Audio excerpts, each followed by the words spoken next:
ನಮಸ್ತೆ ಮಿತ್ರರೇ, ಇವತ್ತು ಒಂದು ರುಚಿಕರವಾದ ಲಡ್ಡು ಮಾಡೋಣ. ಈ ವಿಂಟರ್ ಸೀಸನಲ್ಲಿ ಹೇಳಿ ಮಾಡಿಸಿದಂತಹ ಒಂದು ಲಡ್ಡು.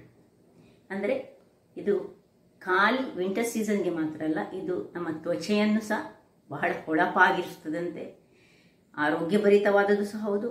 ಅದರೊಟ್ಟಿಗೆ ಯಾರಿಗೆ ಗಂಟು ನೋವು, ಕಾಲು ನೋವೆಲ್ಲ ಉಂಟು, ಇದೆಲ್ಲ ತುಂಬ ಡ್ರೈ ಫ್ರೂಟ್ಸನ್ನು ಯೂಸ್ ಮಾಡಿದಂತಹ ಒಂದು ರುಚಿಕರವಾದ ಲಡ್ಡು. ಹಾಗಾದರೆ ಈ ಲಡ್ಡನ್ನು ನೋಡುವ ಮೊದಲು ಇವತ್ತೊಂದು ಆರೋಗ್ಯಕರವಾದ ಇನ್ನೊಂದು ಟಿಪ್ ಹೇಳ್ತೇನೆ. ಈ ತುಂಬೆ ಹೂವು ನಿಮಗೆ ಗೊತ್ತಿರುವ ಹಾಗೆ, ತುಂಬೆಯ ಗಿಡ, ಶಿವನಿಗೆ ಅತ್ಯಂತ ಪ್ರಿಯವಾದ ತುಂಬೆಯ ಹೂವು ನಿಮಗೆಲ್ಲ ಗೊತ್ತಿರ್ಬೋದು. ಆ ಎಲೆಯನ್ನು ಸ್ವಲ್ಪ ನೀವು ಜಜ್ಜಿಕೊಂಡು, ಒಂದು 4-5 ಎಲೆಗಳನ್ನು ಜಜ್ಜಿ ಅದರಲ್ಲಿ ಸ್ವಲ್ಪ ರಸವನ್ನು ಮಾಡಿ, ಯಾರಿಗೆ ಸ್ವಲ್ಪ ಗಂಟಲಲ್ಲಿ ಇಲ್ಲಿ ಕಫ ಯಾರಿಗೆ ಕಟ್ಟಿರ್ತದೆ ಅಂಥವರು ಅದನ್ನು ಸ್ವಲ್ಪ ಕುಡಿದ್ರೆ, ಅಂದರೆ ದೊಡ್ಡವರು, ಸಣ್ಣವರಿಗೆ ಬೇಕಿದ್ರೆ ಜಸ್ಟ್ ನಾಲಗೆಗೆ ಒಂದು ಹನಿಯನ್ನು ನೆಕ್ಕಿಸ್ಬೋದು. ಇಲ್ಲಿ ಗಂಟಲಲ್ಲಿ ಸಿಕ್ಕಿಕೊಂಡಿರುವಂತಹ ಕಫ ಮಾಯವಾಗ್ತದಂತೆ.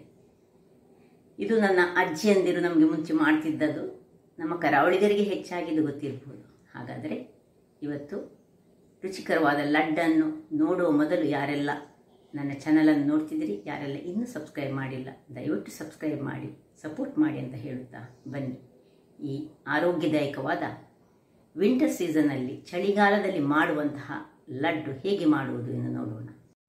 ನಮಸ್ತೆ ಮಿತ್ರರೇ, ಮೊನ್ನೆ ನನ್ನ ವಿಡಿಯೋದಲ್ಲಿ ಫ್ಲಾಕ್ಸ್ ಸೀಡ್ಸ್ ಇದು ಚಟ್ನಿ ತೋರಿಸಿದ್ದೇನೆ. ಇವತ್ತು ಈ ವಿಂಟರ್ಗೆ ಬೇಕಾದಂತಹ ಫ್ಲಾಕ್ಸ್ ಸೀಡ್ಸ್ನ ಉಂಡೆಯನ್ನು ತೋರಿಸ್ತಿದ್ದೇನೆ, ಅಂದರೆ ಲಡ್ಡು. ಇದು ಸಹ ಹಾಗೆ ಆರೋಗ್ಯಕ್ಕೆ ಬಹಳ ಉತ್ತಮ. ಇದರದ್ದು ಯಾವುದೆಲ್ಲ ಉತ್ತಮ ಅಂಶಗಳನ್ನು ಮೊದಲೇ ಹೇಳಿದ್ದೇನೆ. ಅದರೊಟ್ಟಿಗೆ ನಾನು ಬಾದಾಮ್ ಎಷ್ಟು ನಾವು ಒಂದು ಬೌಲು ಈ ಫ್ಲಾಕ್ಸ್ ಸೀಡ್ಸ್ ತಗೊಂಡ್ರೆ, ಅಗಸೆ ಬೀಜ, ಅದರಲ್ಲಿ 3/4 ಬೌಲ್ನಷ್ಟು ಬಾದಾಮ್ ಬೇಕು ನಮಗೆ, 3/4 ಬೌಲ್ನಷ್ಟು ಇದು ಕಡಲೆ ಬೀಜ, ಹಸಿ ಕಡಲೆ ಬೀಜ, ಇದು ಡ್ರೈ ಕೊಕೊನಟ್, ಕೊಬ್ಬರ, ಮತ್ತು 1-2 ಚಮಚಗಳಷ್ಟು ನಮಗೆ ಎಳ್ಳು ಬೇಕು. ಬಿಳಿ ಎಳ್ಳು ಅಥವಾ ಕಪ್ಪೆಳ್ಳು ಯಾವ ಸಹ ಆಗ್ಬೋದು. ಒಂದು 150 ಗ್ರಾಮ್ಸ್ನಷ್ಟು ಬೆಲ್ಲ ಬೇಕು. ಈಗ ಮೊದಲಿಗೆ ಈ ಬೆಲ್ಲವನ್ನು ನಾವು ಇದರಲ್ಲಿ ನೀರು ಮಾಡಿಕೊಳ್ಳೋಣ. ಒಂದು ಗ್ಯಾಸನ್ನು ಇಟ್ಟುಕೊಂಡು ಸ್ವಲ್ಪ ನೀರನ್ನು ಹಾಕಿ, 1 ಎಳೆಯಷ್ಟು ಅದರದ್ದು ಪಾಕ ಬರಬೇಕು ನಮಗೆ. ಸ್ವಲ್ಪ ನೀರನ್ನು ಹಾಕಿ ಅದರಷ್ಟಕ್ಕೆ ಅದಲ್ಲಿ ಆಗ್ತಾ ಇರುವಾಗ, ಇಲ್ಲಿ ಇದು ಬೇಗ ಆಗುವಂಥದ್ದು. ಒಂದೆಲ್ಲ ಫ್ರೈ ಮಾಡಿಟ್ಟುಕೊಂಡ್ರೆ ಕೂಡಲೇ ಆಗ್ತದೆ. ಮತ್ತು ಸ್ವಲ್ಪ ನಮಗೆ ತುಪ್ಪ ಬೇಕಾಗ್ತದೆ. ಈಗ ಸುರಿಗೆ ನಾವು ಒಂದೊಂದೇ ಇದನ್ನು ಫ್ರೈ ಮಾಡ್ಕೊಳ್ಳೋಣ. ಇದು ಬಿಸಿಯಾಗಲಿ. ಇದು ಬಿಸಿಯಾದಾಗ ಇದನ್ನು ಹಾಕ್ಕೊಂಡು ನಾವು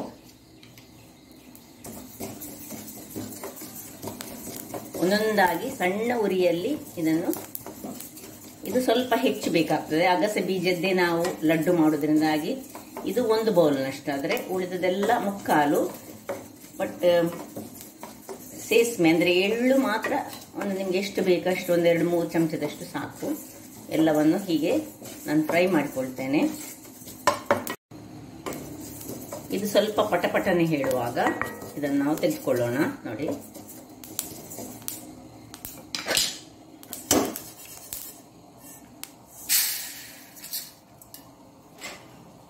ಈಗ ಏನು ನಾವು ಆಯಿಲ್ ಹಾಕೊಳ್ಳಿಕ್ಕಿಲ್ಲ ಅಥವಾ ತುಪ್ಪ ಹಾಕೊಳ್ಳಿಕ್ಕಿಲ್ಲ. ಮೊದಲಿಗೆ ಇಲ್ಲಿಗೆ ಪುನಃ ನಾವು ಕಡಲೆ ಬೀಜವನ್ನು ಸಣ್ಣ ಉರಿಯಲ್ಲಿ ಸ್ವಲ್ಪ ಹುರಿದುಕೊಳ್ಳೋಣ.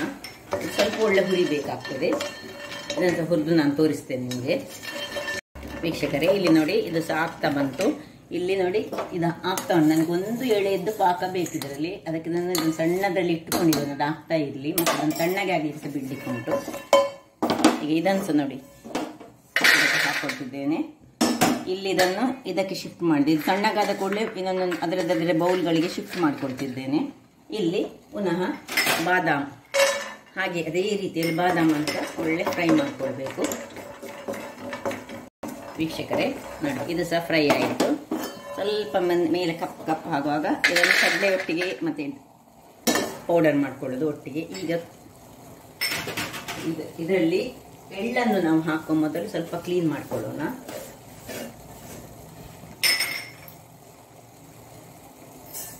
ಎಳ್ಳು ಸ್ವಲ್ಪ ಫ್ರೈ ಆಗಬೇಕು. ಸ್ವಲ್ಪ ಪಟ ಪಟ ಹೇಳುವಾಗ ಕೂಡಲೇ ತೆಗೆದುಕೊಳ್ಬೇಕು, ಎಳ್ಳು ಬೇಗ ಫ್ರೈ ಆಗೋದು. ಇಷ್ಟ ಆಯ್ತಲ್ಲ, ಇಷ್ಟ ಆಗುವಾಗ ಕಲರ್ ಚೇಂಜ್ ಆಗಲಿಕ್ಕೆ ಬೇಡ, ನಾವು ಬಿಡೋದು. ಈಗ ಇದನ್ನು ಒಂದು ಬೌಲಿಗೆ ತೆಗೆದುಕೊಳ್ತಿದ್ದೇನೆ.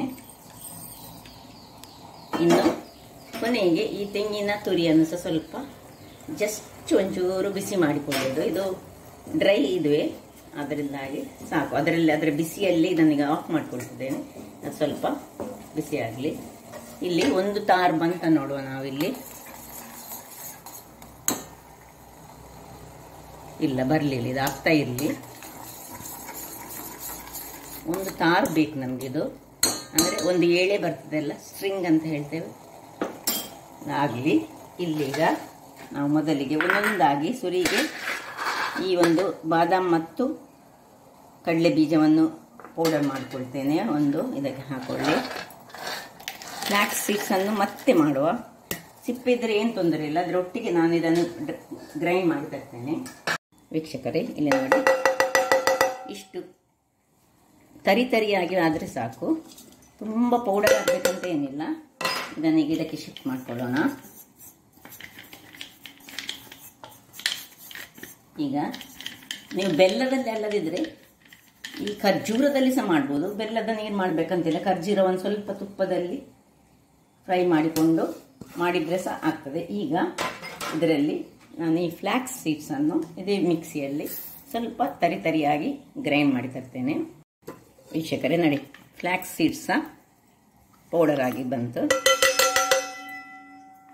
ಇನ್ನು ಇಲ್ಲಿ ನೋಡಿ, ಇದು ಒಂದು ತಾರ್ ಬಂತು. ಇದರಲ್ಲಿ ಒಂದು ಎಳೆ ಬರ್ತಿದೆ ನೋಡಿ. ಹೀಗೆ ಮಾಡುವಾಗ ಒಂದು ಎಳೆ ಬಂದರೆ ಇದನ್ನು ಇನ್ನು ಆಫ್ ಮಾಡ್ಕೊಳ್ಳೋಣ.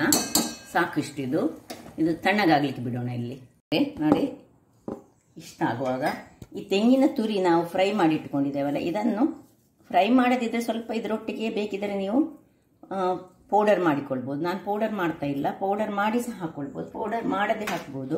ಈವನ್ ಈ ಎಳ್ಳನ್ನು ಸಹ ಹಾಗೆ ಫ್ರೈ ಮಾಡಿದ ಎಳ್ಳನ್ನು ಬೇಕಿದ್ರೆ ಪೌಡರ್ ಮಾಡ್ಕೊಳ್ಬೋದು, ಇಲ್ಲದಿದ್ದರೆ ಸೀದಾ ಹಾಕ್ಕೊಂಡು, ನಾನು ಸೀದಾ ಹಾಕ್ಕೊಳ್ತೀನಿ, ಅದು ಬಾಯಲ್ಲಿ ಸಿಕ್ಕುವಾಗ ಚೆನ್ನಾಗಿ ಆಗ್ತದೆ ನೋಡಿ. ಈಗ ಇದನ್ನೆಲ್ಲ ಕಲಡಿಸಿಕೊಂಡು ಮಿಕ್ಸ್ ಮಾಡೋಣ.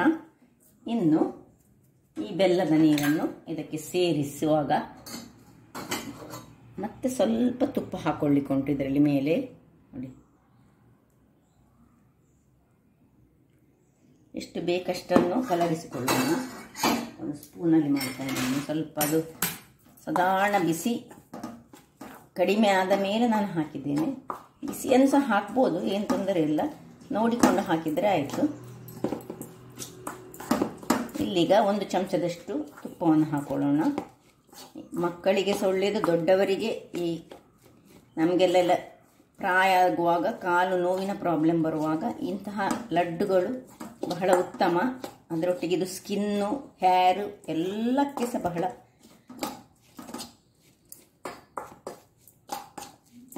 ಒಳ್ಳೆಯದು ನೋಡಿ. ಇನ್ನು ಸ್ವಲ್ಪ ತುಪ್ಪವನ್ನು ಇದರ ಮೇಲೆ ಹಾಕ್ಕೊಳ್ತಿದ್ದೇನೆ ನಾನು. ಏನಿಲ್ಲ, ಸುಲಭ ರೀತಿಯಲ್ಲಿ ಮಾಡುವಂತಹದ್ದು ಇದು ಸಹ ಆಪ್ಷನಲ್. ತುಪ್ಪ ಬೇಕಿದ್ರೆ ಹಾಕ್ಕೊಳ್ಬೋದು, ಹಾಕಿದರೆ ಒಳ್ಳೆಯದು, ಪರಿಮಳ ಸಹ ಬರ್ತದೆ. ಇನ್ನೀಗ ಇದನ್ನು ಉಂಡೆಗಳಾಗಿ ಮಾಡಿಕೊಳ್ಳೋಣ. ವೀಕ್ಷಕರೇ, ಇಲ್ಲಿ ನೋಡಿ, ಎಷ್ಟು ದೊಡ್ಡ ಉಂಡೆ ನಿಮಗೆ ಬೇಕು ಅಷ್ಟು ದೊಡ್ಡ ಉಂಡೆಗಳಾಗಿ ಇದನ್ನು ಮಾಡಿಕೊಂಡ್ರೆ ಆಯಿತು. ಯಾವಾಗ ಬೇಕಿದ್ರೆ ಆಗ ಮಾಡ್ಬೋದು, ತಿನ್ಬೋದು, ನಿಮ್ಮ ಖುಷಿಯ ಪ್ರಕಾರ ಆಗ್ತದೆ. ಇದು ದಿನಕ್ಕೆ ಒಂದೊಂದು ಉಂಡೆ ತಿಂದರೆ ಹೇರ್ ಲಾಸ್ ಇರುವವರಿಗೆ ಸಹ ಇದು ಬಹಳ ಒಳ್ಳೆಯದು. ಸ್ಕಿನ್ ಗ್ಲೋ ಮಾಡ್ತದೆ. ಎಲ್ಲ ಯಾವುದು ಬೇಕಿದ್ರೆ ಸಹ ಈ ಅನೇಕ ಪೌಷ್ಟಿಕಾಂಶವನ್ನು ಹೊಂದಿರುವಂತಹ, ನಾನು ಮೊನ್ನೆ ನನ್ನ ವಿಡಿಯೋದಲ್ಲಿ ಹೇಳಿದ್ದೇನೆ, ಈ ಒಂದು ಫ್ಲಾಕ್ಸ್ ಸೀಡ್ಸ್ ಅಂದರೆ ಅಗಸೆ ಬೀಜಕ್ಕೆ ಏನೆಲ್ಲ ಆಯುರ್ವೇದಿಕ್ ಅಂದರೆ ಆರೋಗ್ಯವನ್ನು ಉತ್ತಮಪಡಿಸುವಂತಹ ಗುಣ ಇದೆ ಅಂತ. ಇದು ತನ್ನಷ್ಟಕ್ಕೆ ಮತ್ತೆ ಗಟ್ಟಿ ಆಗ್ತದೆ. ನಾನೀಗ ಒಂದು ಬೌಲ್ನಷ್ಟು ಮಾಡುವಾಗ ಒಂದು 5-6 ಆಗ್ತದೆ ಅಷ್ಟೇ, ಬಿಟ್ಟರೆ ನೀವು ಬೇಕಿದ್ರೆ ಹೆಚ್ಚಿನ ಪ್ರಮಾಣದಲ್ಲಿ 200 ಗ್ರಾಮ್ಸನ್ನು ಯೂಸ್ ಮಾಡಿ ಮಾಡ್ಬೋದು. ನಾನು ಎಲ್ಲ ಉಂಡೆಗಳನ್ನು ಮಾಡಿ ತೋರಿಸ್ತೇನೆ. ವೀಕ್ಷಕರೇ ನೋಡಿ, ಒಟ್ಟು 100 ಗ್ರಾಮ್ಸ್ ಅಗಸೆ ಬೀಜದಲ್ಲಿ ನಮಗೆ ಒಂದು 5 ಉಂಡೆಗಳಾಗಿದೆ. ಇಲ್ಲಿ ನೋಡಿ, ಇದನ್ನು ಸರ್ವ್ ಮಾಡ್ಕೊಳ್ಳೋಣ. ನೋಡಿದ್ರಲ್ಲ ವೀಕ್ಷಕರೇ, ಎಷ್ಟು ಸ್ಮೂತಾಗಿ ಸಹ ಬರ್ತದೆ. ಯಾರಿಗೆ ಸಹ ಇದನ್ನು ನೋಡಿ ಹೀಗೆ ಮಾಡಿಕೊಂಡ್ರೆ ಆಯಿತು ರೌಂಡಿಗೆ. ಇನ್ನು ಸ್ವಲ್ಪ ಹೊತ್ತಲ್ಲಿ ಇದು ಗಟ್ಟಿ ಆಗ್ತದೆ, ಕೂಡಲೇ ಆಗುವಾಗ ಸ್ವಲ್ಪ ಸ್ಮೂತ್ ಆಗಿರ್ತದೆ. ನೋಡಿ ತಿನ್ನಲಿಕ್ಕೆ ಯಾರಿಗೆ ಹಲ್ಲಿಲ್ಲದವರಿಗೆ ಸಹ ಇದು ಬಹಳ ಉತ್ತಮ. ಹಾಗಿರುವಾಗ ನೋಡಿದ್ರಲ್ಲ, ನನ್ನ ಈ ಕುಕಿಂಗ್ ಚಾನಲ್ ನಿಮಗೆ ಇಷ್ಟ ಆದರೆ ಬೋಳೂರು ಸುವರ್ಣ ಚಾನಲನ್ನು ಲೈಕ್ ಮಾಡಿ, ಶೇರ್ ಮಾಡಿ ಹಾಗೂ ಸಬ್ಸ್ಕ್ರೈಬ್ ಮಾಡಿ ಹಾಗೂ ನನ್ನ ಇನ್ಸ್ಟಾಗ್ರಾಮ್ ಪೇಜನ್ನು ಫಾಲೋ ಮಾಡಿ. ಧನ್ಯವಾದಗಳು.